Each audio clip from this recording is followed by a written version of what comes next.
اللہ کے رسول صلی اللہ علیہ وسلم نے فرمایا، امام الانبیاء نے فرمایا کہ روزہ اور قرآن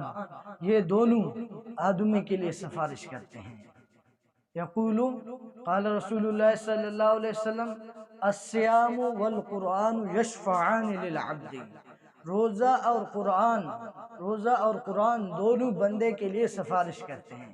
یقول الصیام رب انی منعته الطعام والشراب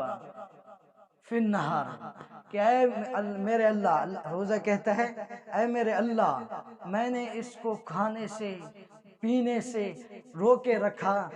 دن میں اس کو کھانے پینے سے روکے رکھا، فشفعنی فیہ، کہ میری سفارش کے بارے میں قبول کر۔ اللہ تعالیٰ سے روزہ کہتا ہے، اللہ تعالیٰ سے عرض کرتا ہے کہ میرے اللہ، میں نے اس کو دن میں کھانے اور پینے سے روکے رکھا، میری شفاعت اس کے بارے میں قبول کر۔ پھر قرآن کہتا ہے یقول القرآن ربی منعته بالنوم باللیل، کہ اے اللہ، میں نے اس کو رات میں اس کو سونے سے روکے رکھا، فشفعنی فیہ، میری سفارش کے بارے میں قبول کر، فیشفعانی، پھر دونوں کے، اللہ کے رسول صلی اللہ علیہ وسلم نے فرمایا کہ دونوں کی سفارش کو اللہ تعالیٰ قبول